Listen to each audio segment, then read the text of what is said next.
Hello friends, एक बार फिर से स्वागत है आप लोगों का मेरे यूट्यूब चैनल फार्मा सेल्स गुरु में। आज हम आपसे एक महत्वपूर्ण टॉपिक की बात करने वाले हैं। आप लोगों से महत्वपूर्ण टॉपिक ये है कि अक्सर इंटरव्यू वगैरह में पूछा जाता है या नहीं भी पूछा जाता है, तो आपको इस विषय में जानकारी होनी चाहिए।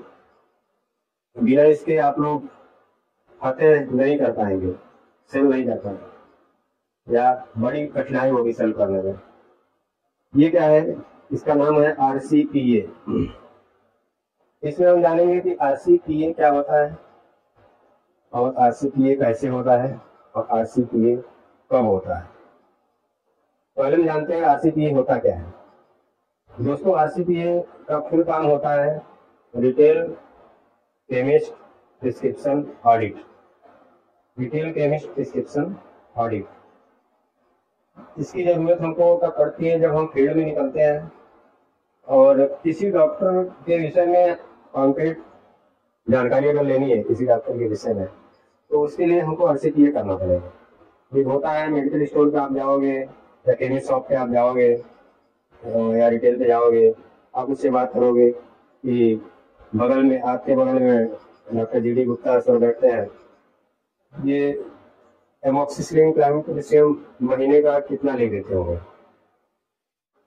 तो बताएगा आपको कि 10 डब्बा फलानी कंपनी में लिखते हैं, 5-6 डब्बा फलाने कंपनी में लिख देते होंगे, 5-6 डब्बा फलानी कंपनी करके 20-25 डब्बा महीने का आपको बताया, 20-25 डब्बा महीने का लिख देते हैं।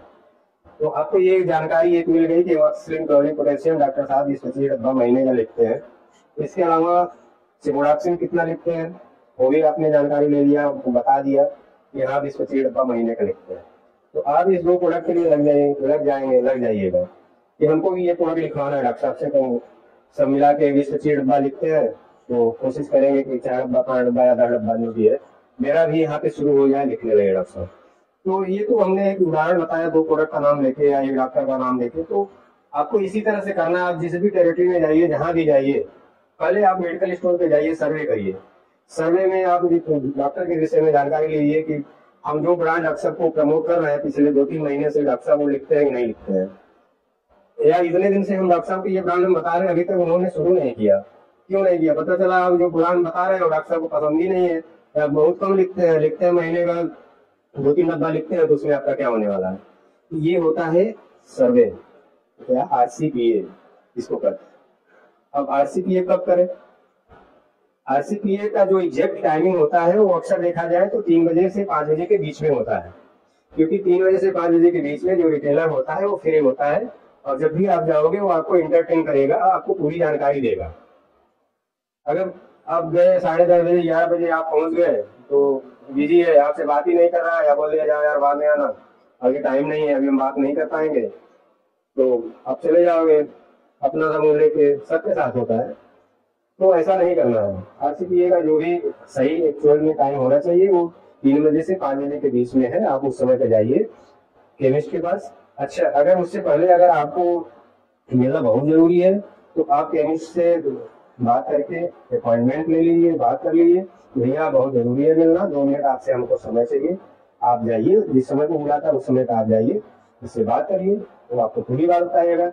आप जब भी केमिस्ट पे जाइए, जो भी कंपनी की तरफ से गिफ्ट वगैरह आया हो, पेन वगैरह आते रहते हैं, डायरी वगैरह आती रहते हैं, या भी कुछ अगर इनपुट आया तो आप जाइए उसको दीजिए, भैया ये कंपनी आया है, ये आपके लिए रखे थे, ले आए, उसको दीजिए, वो खुश होगा और धीरे धीरे जो है आपको जानकारी दे देगा जो भी है।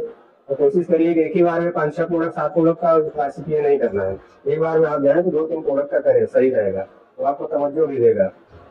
इसके बाद हमने आपको बता दिया RCPA क्या होता है, RCPA कब करना चाहिए ये भी बता दिया, और RCPA कैसे करना चाहिए ये भी बता दिया, और क्यों करना चाहिए ये भी बता दिया। क्योंकि आप RCPA नहीं करोगे तो आपका सेल नहीं बढ़ेगा, आप सेल नहीं कर पाओगे।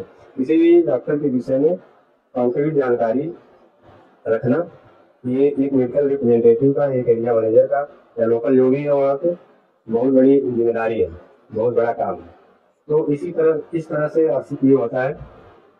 दोस्तों, RCPA का एक सरल तरीका ये भी है, आप मेडिकल स्टोर पर जैसे जाते हैं, मेडिकल स्टोर पर जाइए और आप अपनी नज़रों को मेडिकल स्टोर के काउंटर पे घुमाइए और आप देखेंगे कि कोई प्रोडक्ट बहुत ज़्यादा है, कोई कम है।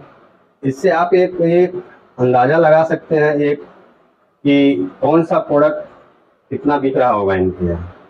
दूसरा ये है कि ये खाली कार्टून, जो दवाओं का खाली कार्टून होता है, वो काउंटर के बाहर, मेडिकल स्टोर के बाहर अगल बगल फेंका होता है, उसको भी आप देख के अंदाज़ा लगा सकते हैं कि कौन सा प्रोडक्ट का कितना इनके यहाँ से खपत है, या अमूल डॉक्टर कौन सा प्रोडक्ट कितना लिखता है।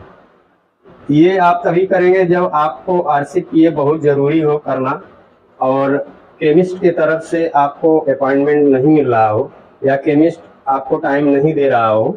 उस समय आप ऐसा कर सकते हैं, आप जाएं काउंटर पे खड़े होकर अपनी नज़रों को चारों तरफ घुमा कर देखें कि उसके काउंटर पे कौन सी दवा कितनी मात्रा में पड़ी हुई है। Thank you.